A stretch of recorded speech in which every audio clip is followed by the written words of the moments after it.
গণ অভ্যুত্থানের মুখে পতনের দীর্ঘ সময় পার হয়ে গেলেও প্রশাসনের রন্ধ্রে রন্ধ্রে যে এখনও ফ্যাসিবাদের প্রেতাত্মারা ঘাপটি মেরে বসে আছে তার এক জ্বলন্ত প্রমাণ মিলল নারায়ণগঞ্জের জেলা ভ্যাট কাস্টমস ও এক্সাইজ অফিসের সরকারি ওয়েবসাইটে।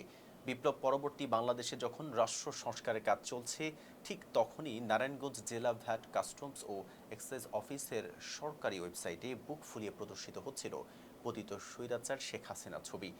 বিষয়টি নিয়ে ২২ জানুয়ারি ফেস দ্য পিপলে একটি অনুসন্ধানী প্রতিবেদন প্রকাশের পর টনক নড়ে সংশ্লিষ্ট কর্তৃপক্ষের। প্রতিবেদনটি প্রকাশের মাত্র কয়েক ঘন্টার মধ্যেই তড়িঘড়ি করে ওয়েবসাইট থেকে নামিয়ে ফেলা হয় ছবি। কিন্তু ছবি সরিয়ে ফেললেই কি সব দায় শেষ হয়ে যায়? এই ঘটনা প্রশাসনের অন্দরে লুকিয়ে থাকা স্লিপার সেল বা ফ্যাসিবাদের দোসরদের অস্তিত্বকেই যেন নতুন করে আঙ্গুল দিয়ে দেখিয়ে দিল। একটি সরকারি দপ্তরের ডিজিটাল প্ল্যাটফর্ম হলো সেই দপ্তরের আয়না। সেখানে দিনের পর দিন, মাসের পর মাস একজন জনাধিকৃত ও পলাতক স্বৈর শাসকের ছবি ঝুলে থাকা কোনো সাধারণ টেকনিক্যাল এরর বা ভুল হতে পারে না।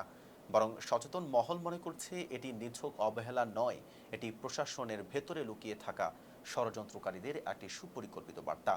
তারা কি তবে সুযোগের অপেক্ষায় ছিল, নাকি গোপনে নিজেদের আনুগত্য প্রকাশ করছিল বিগত ফ্যাসিবাদী সরকারের প্রতি?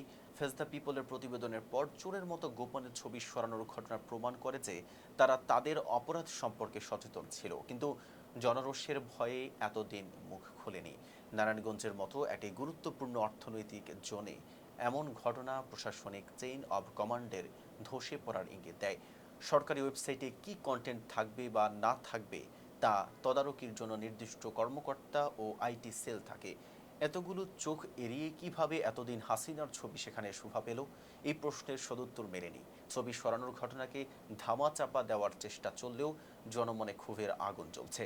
সাধারণ মানুষ প্রশ্ন তুললেন, রাষ্ট্র সংস্কারের কথা বলা হলেও আমলাতন্ত্রের খোলস কি আদৌ বদলেছে, নাকি ফ্যাসিবাদের ভূত এখনও কলকাঠি নাড়ছে সরকারি চেয়ারে বসে? এতক্ষণ সাথে ছিলাম মেহেদী হাসান। ফেস দ্য পিপলের সাথে থাকার জন্য ধন্যবাদ।